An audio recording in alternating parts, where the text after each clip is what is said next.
C'est la suite de votre matinale, l'Intermatin sur Chaîne Inter. Il est 8h20. Leila Azizi toujours à la réalisation, Mounir à la technique. Et nous sommes avec Asma Saïd à venir. Notre rencontre avec Monsieur Blidi autour de son livre sur la culture et développement, repères pour une politique culturelle. Et le sport, bien sûr, avec Maître Abdelhadi Addouche. Entre 9h10 et 9h, la situation face au coronavirus et à la Covid-19 en chiffres comme chaque matin, avec tout d'abord les chiffres de la vaccination. 2 447 716 personnes ont reçu leur première dose de vaccin à la date du samedi, samedi dernier, puisqu'il n'y a pas eu de chiffres concernant la vaccination hier en raison de la journée de repos marquée par les personnels soignants. Le total donc est de 2 millions, presque 2 millions et demi, et pour ce qui est des nouveaux cas, toujours à la baisse, 207 nouveaux cas. Les décès également très à la baisse, 6 décès portant le total à 8 554. Les cas actifs, 7 937 cas. Qui passe sous la barre des 800, dont 417 des 8000 sous la barre des 8000, dont 417 considérés comme graves. Le bilan hebdo qui indique aussi qui est un indicateur à la baisse très très important, 77 décès au cours de la semaine qui s'est écoulée hier, et cela contre 83 enregistrés la semaine précédente. Voilà pour la situation en chiffres, et je rappelle que le ministère de la Santé appelle à encore plus de vigilance suite à la découverte de nouveaux cas de vaccins anglais au Maroc, qui sont au total désormais de 24 cas. Alors attention, vigilance, port du masque, respect des gestes de protection et des gestes barrières, distanciation, etc. La lutte continue. Et puis la campagne de vaccination devrait inclure les citoyens âgés de 60 à 64 ans et les Marocains atteints de maladies chroniques sans distinction d'âge. À partir de ce mercredi, c'est ce qu'a annoncé le ministère de la Santé, en soulignant que ces deux catégories de la population pourront se faire administrer leur première dose de vaccin, alors que l'opération pour les deuxièmes doses a commencé depuis vendredi dernier. Et nous retrouvons avec plaisir ce matin c'est Mohamed Selhami après une longue absence. C'est Mohamed Selhami pour son repère partagé, vous le savez, sur notre antenne pendant toute la semaine, tous les matins, entre Mohamed Selhami et Mostafa Sehimi. Il nous revient ce matin pour parler d'une question sensible et qui a fait couler beaucoup d'encre. On continue à utiliser cette expression malgré la métamorphose du monde médiatique. Il s'agit des nouveaux bus de Casablanca qui ont été malmenés par certains individus, hélas. Ça a été le cas aussi à Rabat il y a quelque temps. Souvenez-vous, les citoyens de Casablanca n'ont pas manqué d'exprimer leur colère après les actes de vandalisme ayant visé les nouveaux bus. Il faut maintenant réagir et bien entendu sanctionner les personnes responsables de ces actes absolument intolérables. On va parler d'abord du bel aspect des choses avec Mohamed Selhami concernant Casablanca et ses nouveaux bus.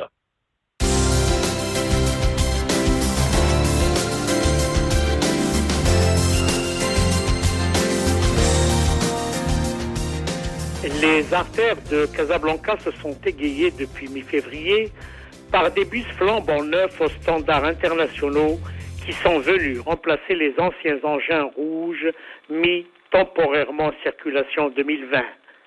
Les Casablancais découvrent des véhicules modernes avec des niveaux de service haut de gamme, dotés des dernières technologies de communication et de confort. Wi-Fi, climatisation, chaises confortables, GPS et caméras de surveillance.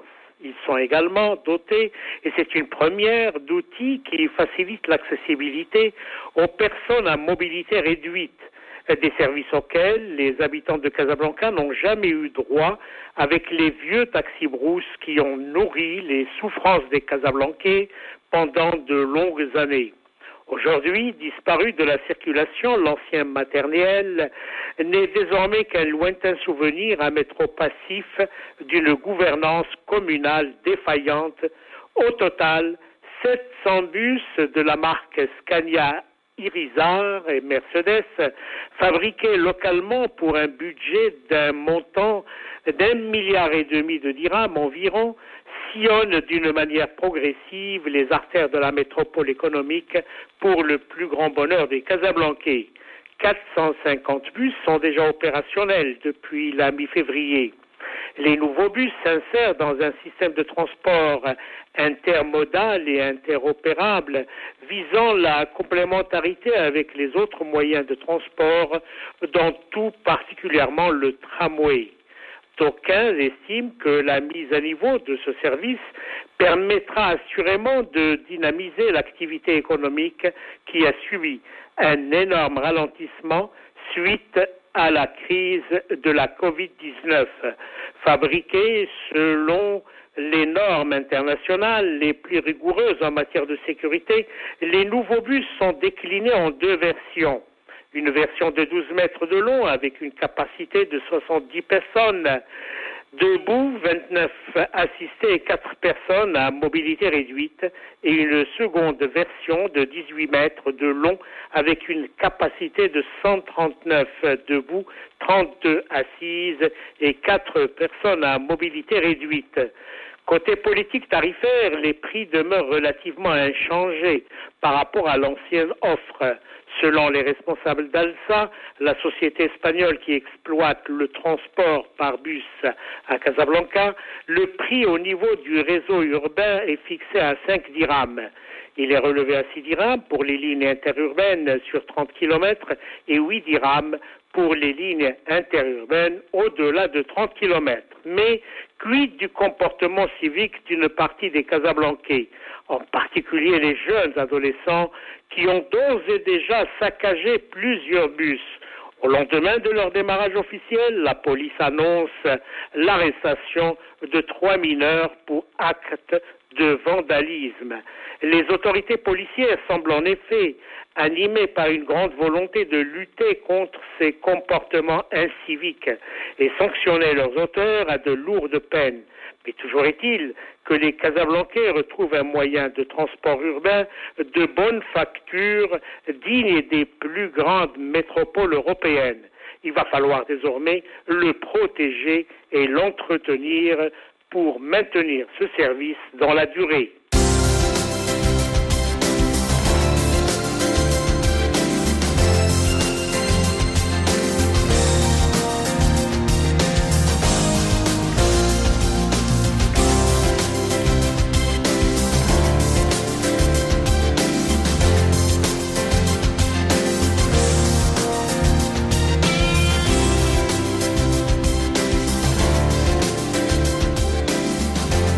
Et 29 minutes, et c'était le repère de Mohamed Slami qu'on est heureux de retrouver, qui sera au rendez-vous comme ce matin tous les lundis. Un mot d'économie.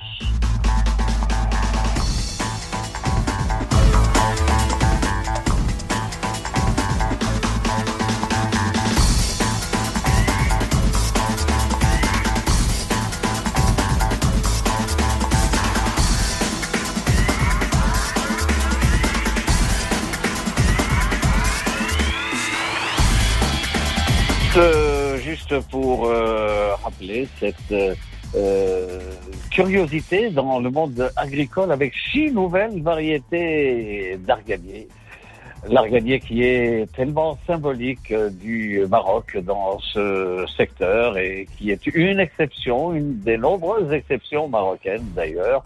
C'est une bonne nouvelle pour le domaine. Le ministre de l'Agriculture a assisté à une présentation des résultats des travaux de recherche de l'Institut national de la recherche agronomique, l'INRA, au domaine expérimental d'Agadir, Melkassar, relevant de l'INRA, justement. Ces travaux de recherche menés sur l'arganier permettent aujourd'hui d'atteindre une avancée considérable en matière d'amélioration génétique et d'amélioration de la conduite technique de l'arganiculture, souligne l'avis ECHO ce matin, qui indique ainsi que 6 nouvelles variétés d'arganier ont été développées et inscrites au catalogue officiel. Une variété performante est également en cours d'inscription. Selon le journal, ces nouvelles variétés auront comme conséquence des performances agronomiques au niveau du rendement et de la qualité, surtout pour les huiles d'argan. 8h30, notre flash info tout de suite avec Mohamed Amimi. Bonjour, c'est Mohamed. Bonjour, monsieur Bheri.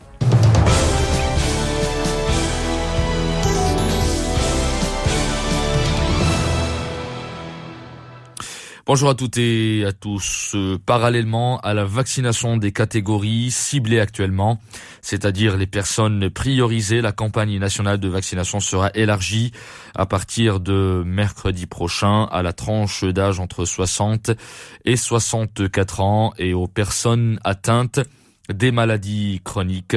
L'annonce a été faite hier dimanche par le ministère de la Santé.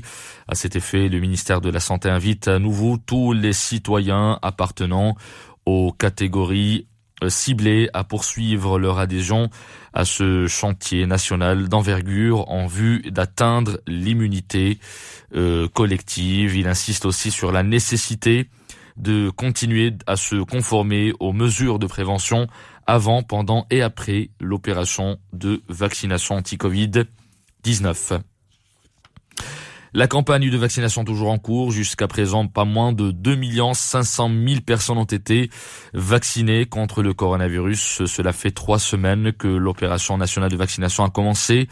En revanche, côté infection, le virus continue sa progression. Un total de 207 cas de contamination et 621 guérisons a été enregistré dans les dernières 24 heures.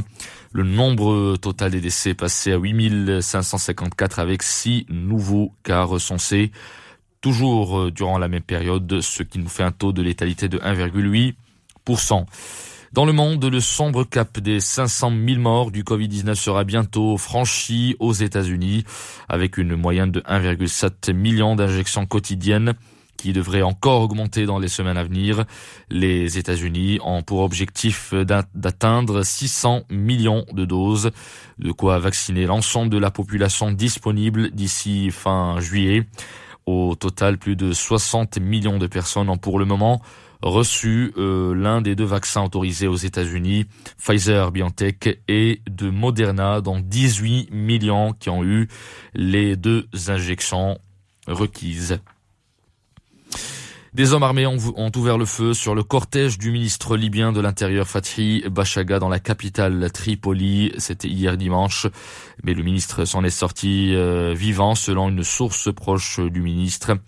Les assaillants ont lourdement tiré sur le convoi de Fathi Bashaga alors qu'il traversait l'ouest de Tripoli.